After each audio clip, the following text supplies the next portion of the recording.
All right. Good morning. It's another day, another opportunity to do something great. Let's see. So today is November 25th. We are on episode number 28. We're going strong. About to hit number 30 soon here. And then let's just kind of keep going up from there. Mm-hmm. Quick little disclaimer. This is a conversation between me and Mike for entertainment purposes. Um, Whatever we say here is not to be taken with any legality. We are not experts in any way. We are not certified in anything specifically. Well, I'm certified in personal training, but we're not certified in the financial aspect. So whatever we say there is just to be taken as entertainment purposes only. And yeah, that's about it. I can jump into it now. All right. Good morning, everybody. The topics for the day. So we're gonna start with personal development, prestige versus dominance. Um, we're gonna go into that. What I mean with that, fitness, your metabolism, and how it works, and then on finance, some useful studies when analyzing the stocks, and some news updates, of course. All right. So let's jump right into it. Prestige versus dominance. What do I mean with that? So how are they the same and how they're different? Like which one overweights? This is more related to a man usually. So prestige is like like prestige, like your value, like as a man, like Would it be akin to like honor? yeah, like honor, pretty much, Okay. like honor, like pretty much how well respected are you? And then dominance is pretty much how dominant. That's pretty straightforward, I guess. How But manly. which one, in your opinion, which one should a man carry more, or like should have as a quality rather? Okay. It's a good question. All right. So if you're saying prestige is like honor, and then the other one is just like a sense of Masculine. masculinity, manliness, and not obviously like in a healthy way, right? Mm-hmm. Damn. Well, I feel like that has to have a good balance, no? Because like you can't be like too honorable, because then I feel like that might be like a weakness. So I'm thinking like if you're in a battle, right? Mm-hmm. Like you're fighting somebody and you're the honorable type, and the other guy doesn't like to fight fair, Right. you're gonna lose that fight because you're being way too honorable. Now I get it, like there's something to be said about tradition and honor, but Mm-hmm. at the end of the day, like if you're the good guy and you're going out of your way to do the good thing, and that's gonna get you killed, then what's the point of doing that, right? All right. And Let's talk. then go Okay. ahead. Sorry to cut you off, but don't think too much of prestige as honor. Let me read you the definition of prestige. Go So ahead. widespread, so it's widespread respect and admiration felt for someone or something on basis of their perceptions of their achievements or quality. All right. So it's not necessarily honor. It's more like the respect and like your status, pretty much like Your your status. Okay. status. Yeah. But it's not necessarily as honor. So I don't think you need to be honorable in order to have a good prestige. I mean, definitely it's part of it, but it's not. You know, Okay, it's more just like being more like again status, how well known you are, what like why are you known, yes, as pretty much. opposed to like what uh like how masculine are you, I guess. No, Um, no. Dominance is mainly like how dominate, how like if you like to take charge. So so dominance, strong, power and willed, influence over others. That's pretty much what dominance is. right? Hmm. Um, See, it's an interesting topic, right? See, because like here's the thing, like the way I'm thinking about it, they kind of go hand in hand. You can't really Hmm. have one without the other. Um, but I would say it's probably more important to be dominant, I suppose. Like, well, I mean, like to a healthy level again. Hmm. Because it doesn't really matter how well known you are. I mean, it's good to be respected, but it's not a necessity. At least I don't feel like it is. What about you? Me? Well, okay. Mm, For me, definitely is prestige. mm, Definitely. Now the way I think more about it is like think about James Bond. Like James Bond, pretty much he's that literally like the concept of prestige. Like he's classy. He's kind of like cool. Ladies man. That cool. Now when it comes to dominance, any man can be dominant. And when you're not you don't balance it as well, you can become too dominant, and you can be too machista. You know what it is? Macho. Yeah, mucho macho. But yeah. So in my opinion, they're both important. I agree with that, and there should be a balance. But when it comes at the end of the day, as a man, I feel like you're looking for prestige rather than being dominant. Like at the end of the day, I feel like most of the men, they look for the prestige, for that status, the you know, like that respect from others, especially if it's from another man or your another you know acquaintances around you. Like that's something that as a man you look for. But when it comes to dominance, like that's in our blood. Like we don't really seek that because it's part of us. Well, depending on how you know who you are. But yeah, so in my opinion, that's why I chose an interesting topic because I saw this somewhere and I was like, shit. I started thinking about it. I was like, I thought they like like I never thought about like them being different because I Mm. had the kind of like that same idea of they were they go hand to hand, but they actually don't because like they're different. The dominance is mainly like like you like to take charge, you like to uh, be powerful, you want to be always on top of others, but there are times this I have learned through like mistakes and through like experiences. In times you gotta lead, but you also gotta learn how to follow and let others lead. But you cannot lead all the time. You cannot be dominant all the time in life. But when it comes to prestige, prestige is more about you, like yourself, like like the respect that you carry yourself and the respect that you can attract from others. I feel like that's more important, in my opinion. I mean, Okay. what do you think? No, no, I that makes so that makes sense. That makes sense. Again, there is something to be said about being too dominant. Um, yeah, I don't know. Like, I do feel again. I feel like they go hand in hand because yeah, no, I I'm thought so. thinking about like the most fame, like the people with the most prestige or the most status, and you compare that relative to their dominance, right? To take a Mhm. guy like the first one that comes to mind is someone like Gandhi, right? Gandhi's pretty well known. There's a lot of prestige there, Wait, very little in terms of Gandhi, oh Gandhi, yeah, yeah, right? A lot of prestige, very little dominance, hmm but correct. little dominance in the way of physicality. Hmm Wasn't really a big guy, but he had a lot of dominance. He I had a would lot of assume influence. Yeah. because he had a lot of influence, right? And like the way he went about doing things, he displayed his dominance by not being so dominant. All right, quick thing. This is what Google says. So I literally just type right now prestige versus dominance definition. This is what Google says. Prestige and dominance are thought to be two evolutionary, distinct routes to gaining a status and influence in human social hierarchies. Prestige is attained by having a specialist knowledge or skills that others wish to learn, whereas dominant individuals use dread or fear to gain influence over others. Does Mm-hmm. would that change your mind? Now, I think like that this definition over here is a little bit more kind of like dominance, like kind of like Hitler, like being dominant, kind of like Yeah, physically imposing. power to Right? kind of dominate other people. Mm-hmm. So you still think they go hand to hand? So it seems like they're actually two opposites to each other. Yeah, but I still feel like at the end of the day, like if you have both of them, they kind of end up in the same way. Like you end up in the same boat. Maybe like it's the same way with like ruling through fear and ruling through love, right? At the end of the day, you're still ruling. It's just you're doing it in a different way. No, I think you definitely have them both. Like as men, naturally we're well usually dominant. Like I cannot speak for everybody, but yeah, usually more dominant, usually take charge.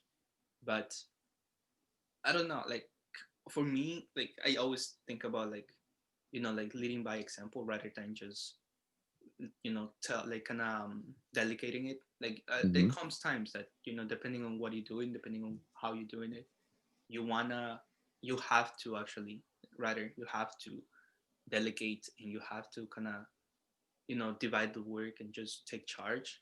Hmm. But always, if there's the alternative for me to lead by example and not just tell other people what to do, I'd rather choose that route rather than just being giving them like assignments.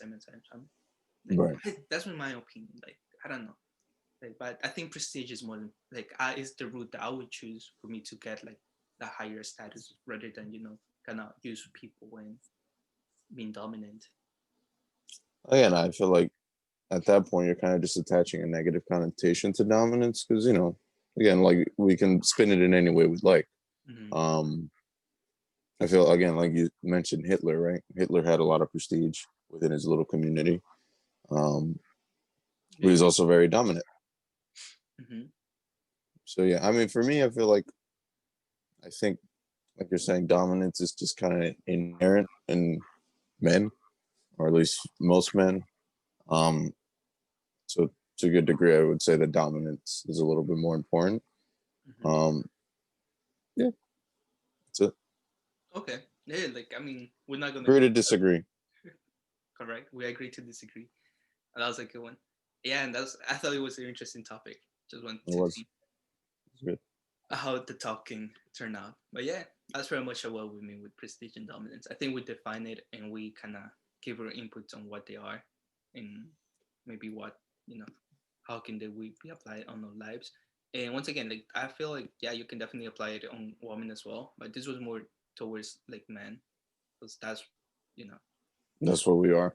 It's the yeah. only thing we can really talk on. Cool. All right, fitness, your metabolism and how it works. All right. So we talked a little bit about this in the past, and I feel like that's how it's going to be with most of these things. We're kind of always going to be reiterating to something we talked about Mm-hmm. because everything is really interconnected. So your metabolism. There's a couple things that make up the metabolism. So the first one, the most important and the biggest component, is your resting body rate, your basal metabolic rate. So this is just like the amount of calories your body needs to burn in order for you to stay alive. Like this is what keeps your heart running, keeps your organs working, keeps your brain functioning. So again, this you don't really have to do anything with. It's just like your body and your metabolism is at work simply to keep this part functioning. Mm-hmm. Then on the next level is when we start getting into exercise and moving the body and things like that. So your metabolism is going to increase relative to the energy output that you have. So your muscles working, the movements that you're doing, right? The cardio output that you're doing. Um, so hypothetically, your basal metabolic rate doesn't go anywhere more than like 1,000 calories. Like it can fluctuate between like I feel like 800 all the way up to like 1250 or so, and then it increases with more muscle mass and it increases with more physical activity.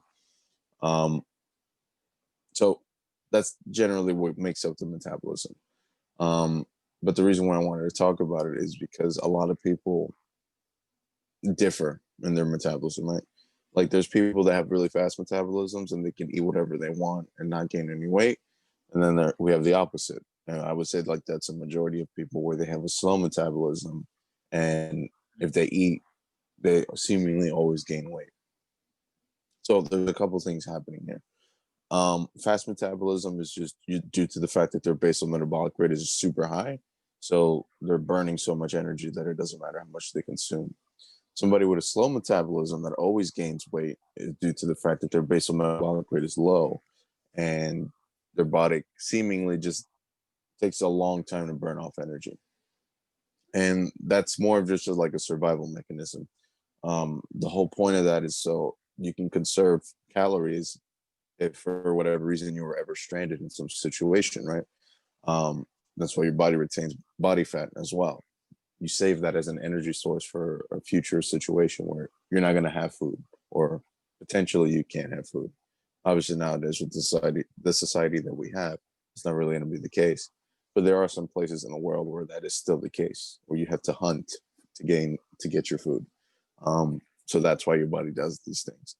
Your body's really smart. It's not just like it's just doing this for the sake of doing it. It's doing it for a reason. So that's on that.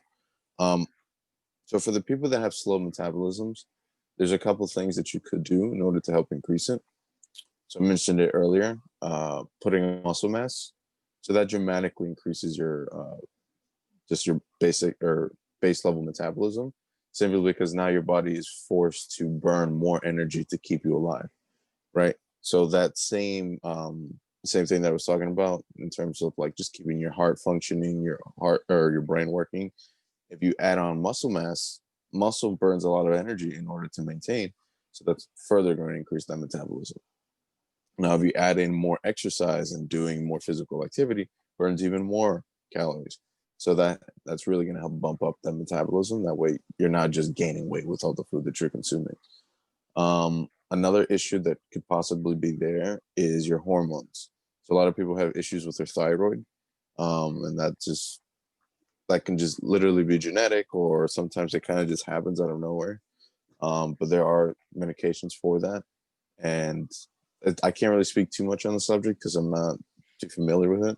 I'm not really a doctor in that sense. So when it comes to thyroid issues, that's usually a hormonal thing. So with that, you would have to go see a professional in order to help you resolve that issue. Um, yeah, I think that's all about metabolism. You got any thoughts? I feel like yeah, metabolism. It's well, it's it comes with you when you're born. Yeah. It's pretty much part of your system.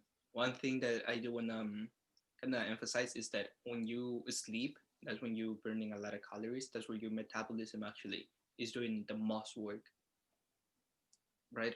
If I'm not mistaken, because that's why that's why it's very important that you don't go to sleep, right after you eat, because it can affect the metabolism in one way or another.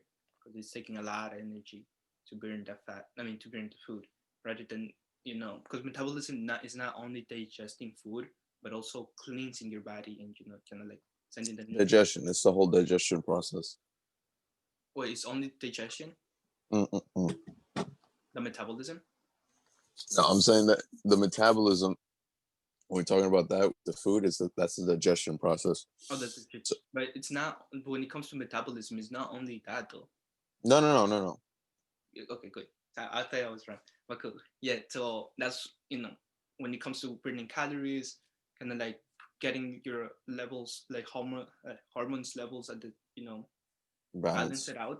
That's all happening during the night, and that's why very important to get your 8 hours of sleep, 7 to 8 hours, depending on your schedule. But that's when your metabolism is actually working the hardest. So, like Mm-hmm. Randy said, if you are one of those persons that have a slow metabolism, I'm one of them, sadly. But Same. yeah, you gotta put to muscle, like put your body actually in movement, or that it burns calories, it burns some energy in order for your metabolism to kind of like put a little extra work than it usually does. Yeah, Mm-hmm. best to those who have a long, like a fast metabolism. I mean, there's issues with that as well. Like, it's really hard to pack on muscle. Yeah, Um, but like at that point, a lot of it just comes down to just eating an uncomfortable amount of food. Going back to the sleeping and the digestion. So the reason why it's a problem when you eat late at night and you're trying to go to sleep.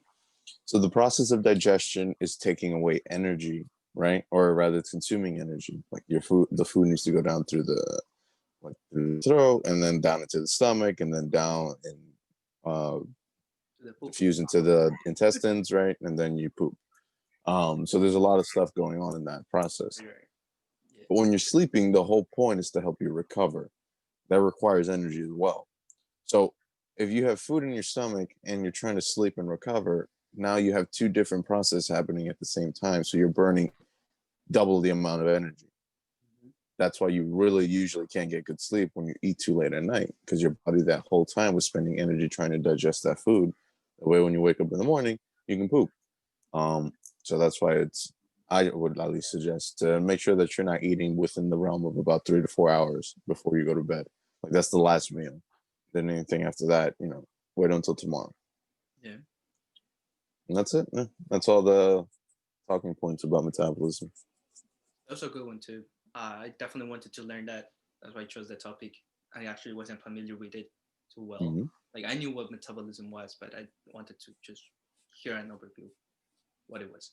Thank you. That was very, Hmm. very informative. Let's Professor Randy at your service, my friend. let's jump right into the last topic. Useful studies when analyzing stocks. Okay. Now I have a question for you because I think you put that on the idea box. Hmm. The studies, as you mentioned, like the studies, like when you looking at the chart or like the. Okay, yeah, Hmm. that's what you meant. Cool. All All the. right, so I'm I'll not start familiar. off a little bit and then I'll throw it to you. Mhm. So again, like one of the biggest things that you can do when it comes to trading stocks and the best way to analyze is just looking at time frames. You don't even have to have any of the charts and um, the numbers moving, anything like that. You just look at the general path, Mhm. like within a 3 to 5 year time frame. Is the company doing well and uptrending, or is it going sideways, or is it going down? That's like the basic level. When you want to get a good understanding of where it's going. Generally, you would like to invest in things that are going up because if you're investing something that's going down, then that's just depreciating over time. And if it's just going sideways, then most people only invest in those because of the fact that they give dividends, I would say. So you have to look into the dividends for those. But some things that I like to look at, simply because I'm a trader, and those we have tools available to help us kind of give us a better idea of what direction the stock and the trade is going to go. Um, so the biggest ones are the RSI, the MACD, and there's another one Wait. blanking out. I'm not too sure, but we can start with those two, and if I remember the other one, we can take the rest. Mhm. Are you familiar with the RSI and the MACD? I'm familiar with the Mac, the second one. The MACD. So that's an acronym. I don't know what the full name is, but essentially it was developed not too long ago. I believe back in like the 1970s. Some guy developed the study. A really famous trader at this point, and the whole point was to help you predict the future projection of where the stock is going to go. Hmm. Um, so the casing, or rather, like the way the mathematics works out, it compares the last 12 candlesticks to the next 26. Um, so basically, like the last 12 movements are going to project the next future 26 movements. Hmm. So in that way, you can kind of, try to predict what the future is going to be. And if you're right, which I believe the study is right about 60% of the time, then obviously you're going to invest in something that's going to go up. Right. Or if the study is showing that it's going to go down, then you pull out the money early. That way you don't keep holding on to something that's just going to depreciate in value.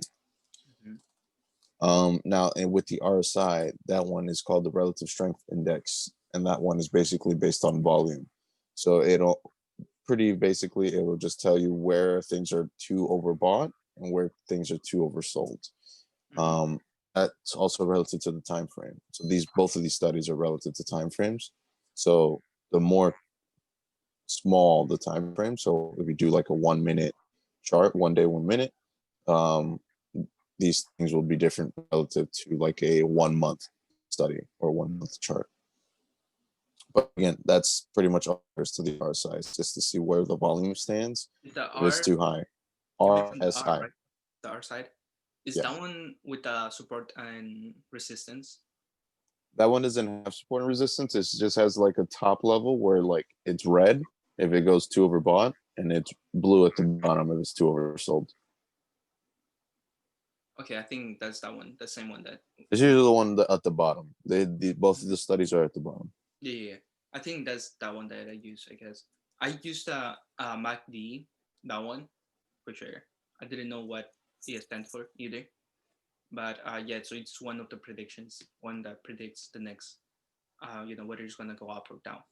Hmm. I also use Rock. So I was looking at my Webull account. Hmm. So I use MACD, DMA, Rock, and FSTO.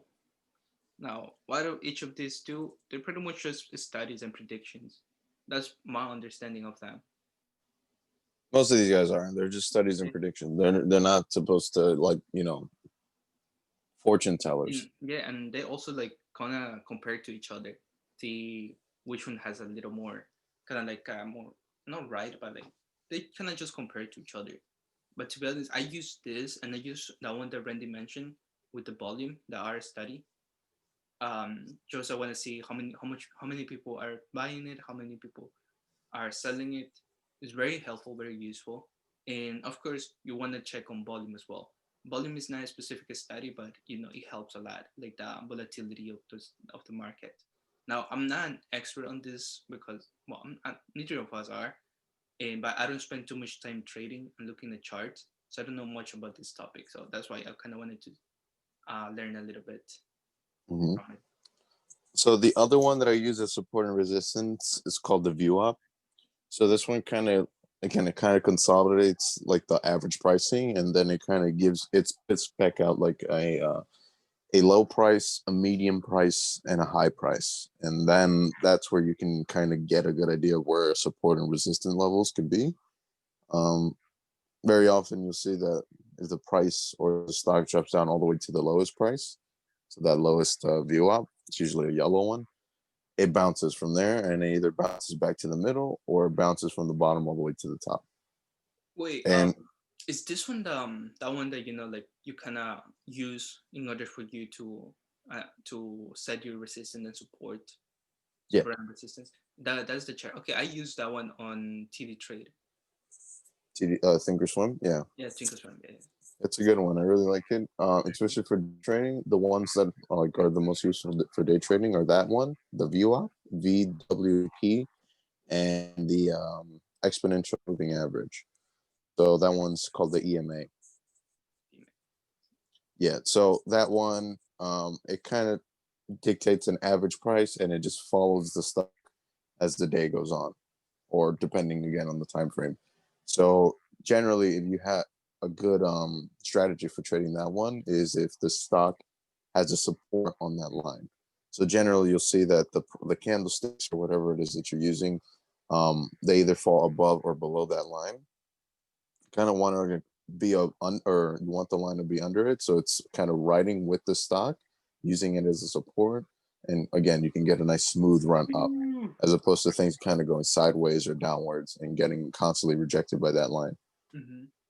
Yep, that's it. Oh, yeah, very very useful tools to be honest. And yeah, I feel like a lot of brokerage accounts, a lot of like Thinkorswim or Webull and others, they all have some of these studies available for you and makes your life easier. I would definitely encourage you to learn at least one of them to see how they work and how they can help you. Because when it comes to trading, they can be good, you know. So the RSI is probably the best one to learn first, just Mhm. because volume is such an important thing. Uh, when things are like too overbought, that's usually meaning because the volume is super high, and when things are really low, that means the volume is super low. So definitely something to look into. Yeah, for sure. That sounds really good. All right.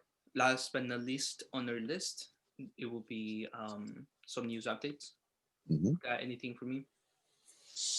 Well, seems like Tesla's going to the Mars. Yeah. Tesla's going to Mars, actually, not to the moon anymore.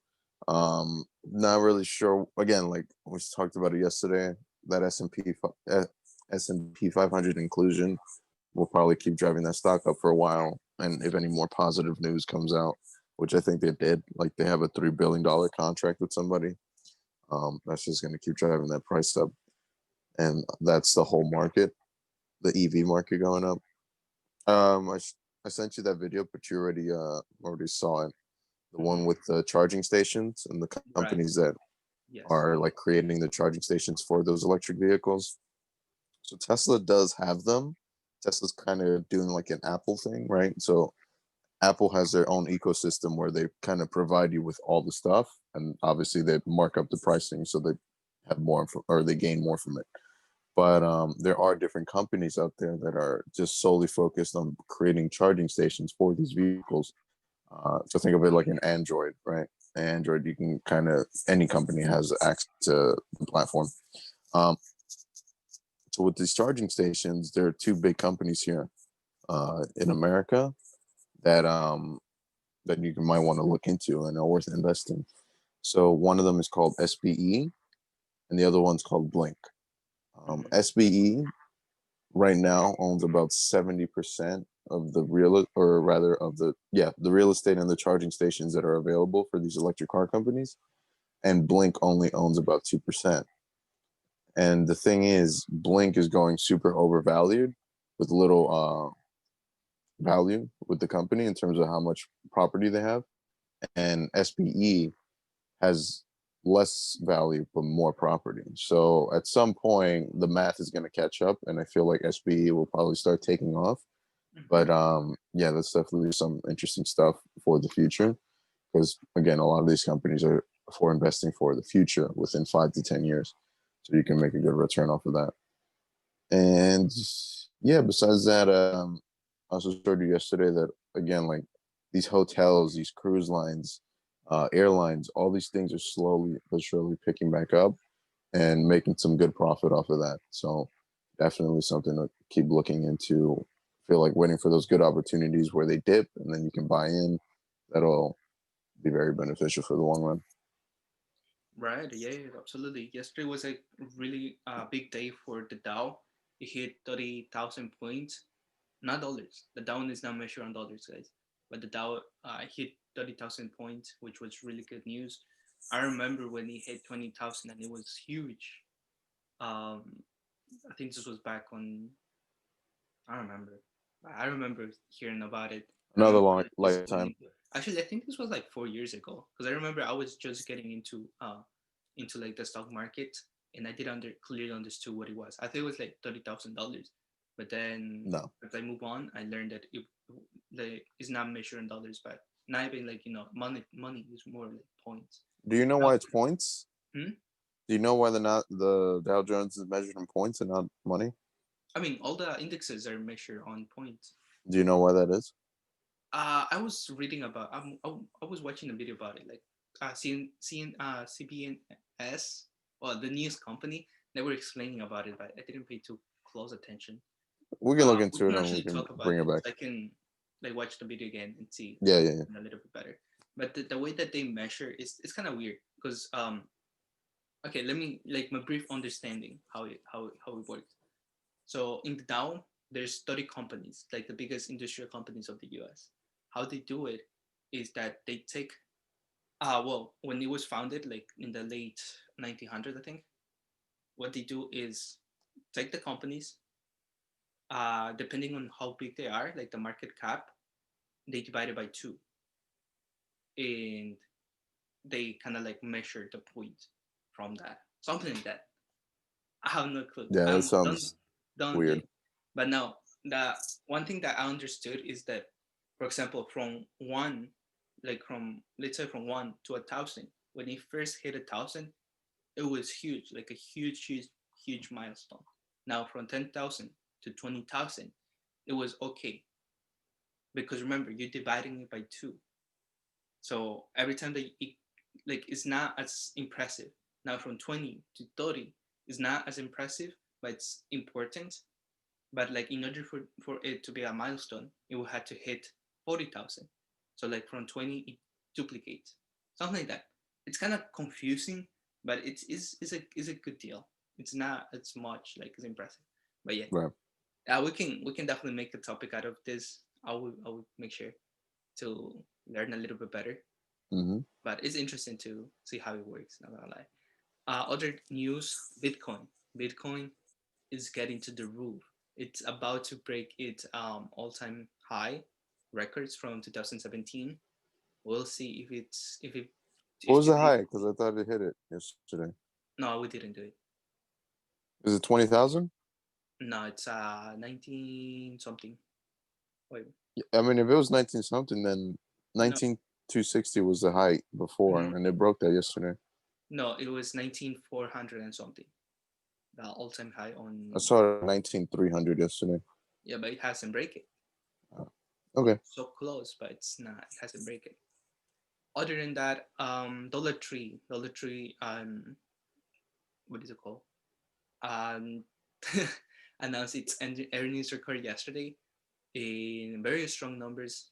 I was surprised. And now, going back to what I mentioned about Wish, like the e-commerce trying to IPO. IPO. Yeah, Hmm. I don't know how well it's gonna do because we have Dollar Tree, we have what is it called? The other one, Baba, huh? Alibaba, Amazon. Well, like the physical stores will be Dollar Tree and the Green Tree. No, fuck.